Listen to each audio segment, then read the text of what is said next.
Leamos juntos primero a los Tesalonicenses capítulo 5 versículos 20 y 21. No menospreciéis las profecías, examinadlo todo, retened lo bueno.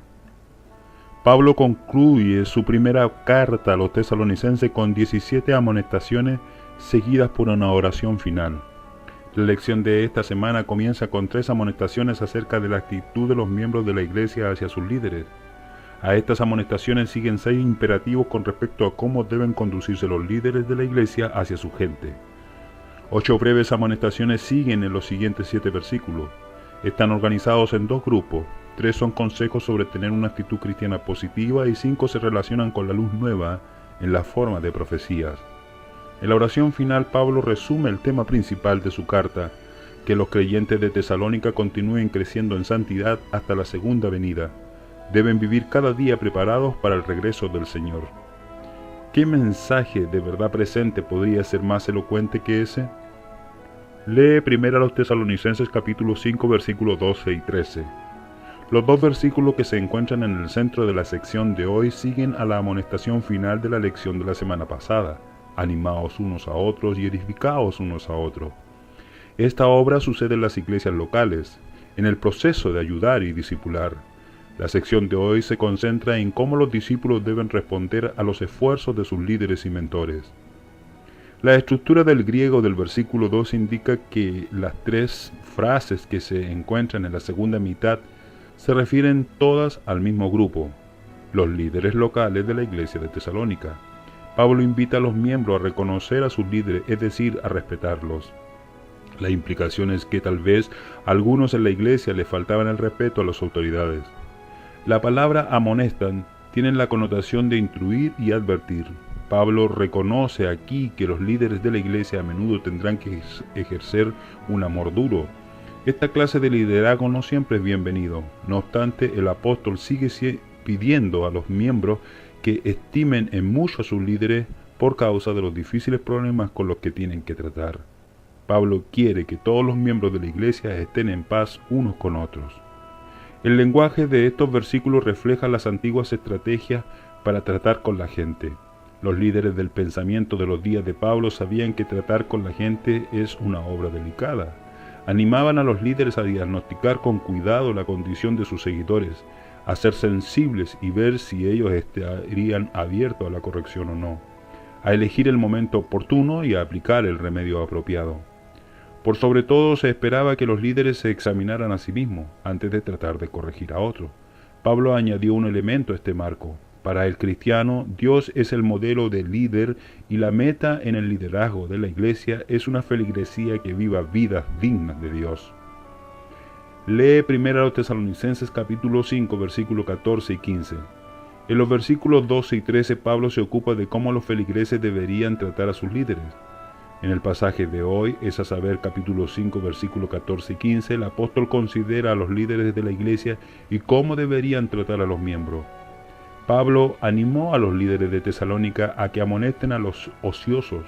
Los ociosos eran los que rehusaban sostenerse a sí mismos, que eran difíciles de tratar y que había que confrontar. En contraste, Pablo instruye a los líderes a que alienten a los de poco ánimo, que sostengan a los débiles y que sean pacientes para con todos. Los de poco ánimo son personas que tienen poca confianza propia o sentido de valor.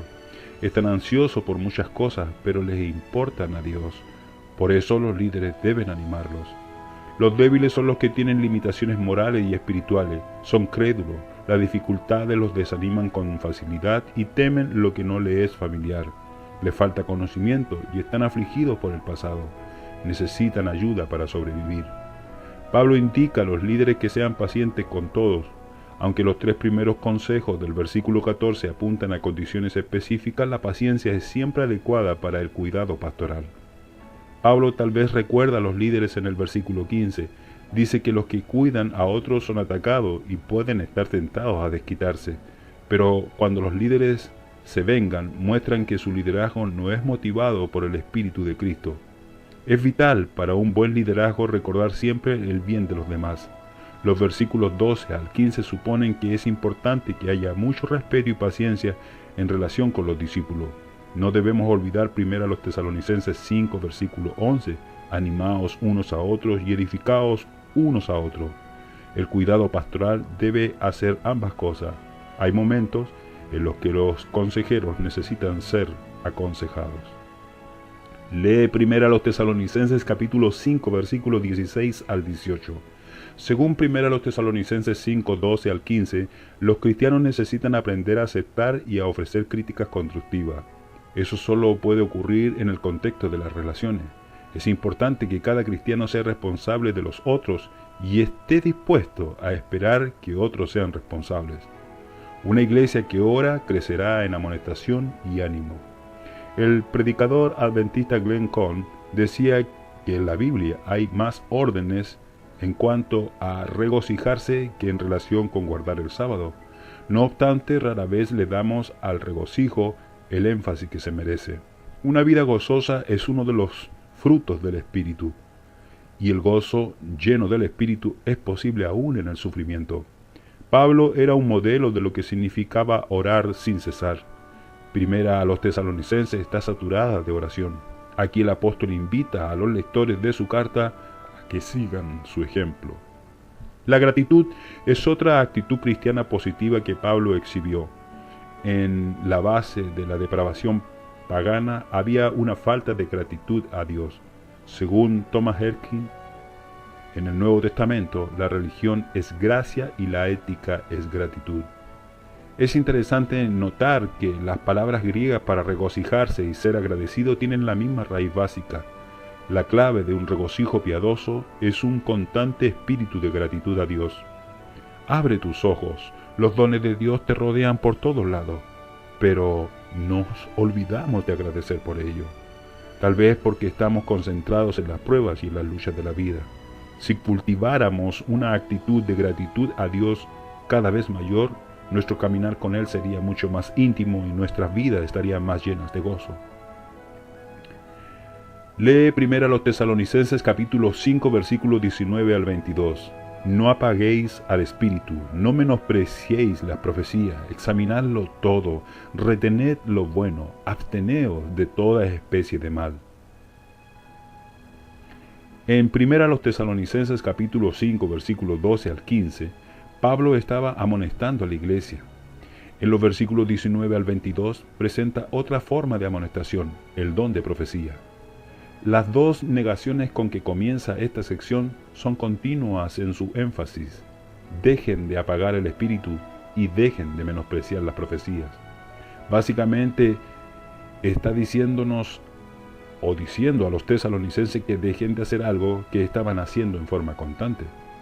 Aunque no sabemos cuál era el problema específico que Pablo estaba tratando, parece decirle que se abran a más luz, mientras que al mismo tiempo les dice que la prueben para asegurarse de que es realmente luz.